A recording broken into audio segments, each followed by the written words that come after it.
আজই সাবস্ক্রাইব করুন এবং দেখুন আপনার প্রিয় শো।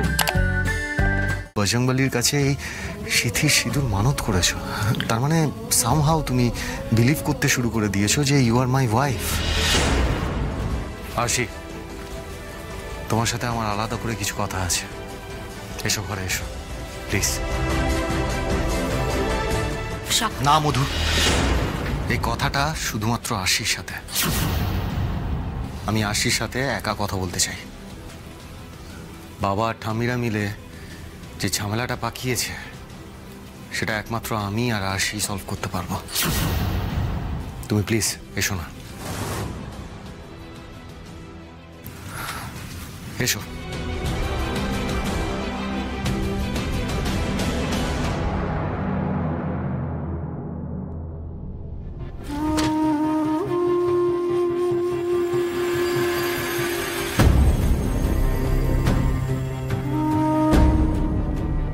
স্যার, আপনি আমাকে বিশ্বাস করছেন তো স্যার?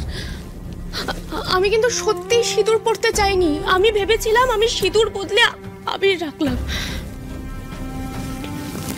কিন্তু আসলে আবির বদলে রাখলাম ঠাকুরের প্রসাদী সিঁদুর। ওরা যে আমাকে এইভাবে ঠকাবে আমি ভাবিনি স্যার। আমি জানি আরশি, আর এই নিয়ে আমি তোমাকে অবিশ্বাস করছি না, কিন্তু আমি যেটা নিয়ে বদার্ড সেটা হলো এই সব কিছু শোনার পর তোমার মেন্টাল কন্ডিশন। আমি শকড স্যার, আমি প্রচন্ডভাবে শকড। কিন্তু আপনি ভাববেন না স্যার, আমি ঠিক নিজেকে সামলে নেব। কি করে সামলাবে? তুমি মেনে নেবে যে আমার সাথে তোমার সত্যি সত্যি বিয়ে হয়েছে? আজ থেকে নিজেকে তুমি আমার বউ হিসেবে ভাবতে শুরু করবে?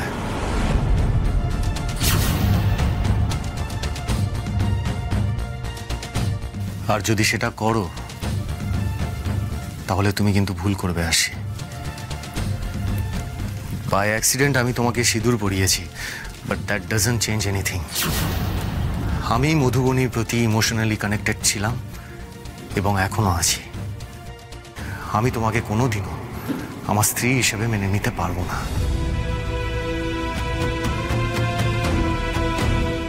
6টা মাস আমাকে আর তোমাকে এই বিয়ের নাটকটা চালিয়ে যেতে হবে, আর আমি সেটাই করছি। তোমাকে সিঁদুর পরিয়েছি বলে তুমি যদি আমার স্ত্রীর অধিকার দাবি করো আমার কাছ থেকে, সেটা তুমি পাবে না। সোশ্যালি, লিগালি তুমি আমাকে জোর করলে আমি তোমাকে কি করে আটকাবো আমি জানি না, কিন্তু মন থেকে আমি তোমাকে সেই জায়গাটা কোনোদিনও দিতে পারবো না। আমি তো আপনার কাছ থেকে সেই জায়গা কোনোদিন চাইনি স্যার। 6 মাস বাদে আপনি আপনার রাস্তায়, আমি আমার রাস্তায়। আমি সেই প্রমিস ভাঙবো এরকম কি কোনো ইঙ্গিত দিয়েছি? এখনো দাওনি সেই ইঙ্গিত, কিন্তু ভবিষ্যতে যে দেবে না সেটা তো আমি জানি না। তাই আমি আগে থেকে সবটা ক্লিয়ার করে দিলাম। আরশি, আমি তোমাকে অন্যভাবে কিছু বলতে চাইছি না, কিন্তু তুমি অলরেডি বজরংবলীর কাছে এই সিথির সিঁদুর মানত করেছো, তার মানে সামহাও তুমি বিলিভ করতে শুরু করে দিয়েছো যে ইউ আর মাই ওয়াইফ।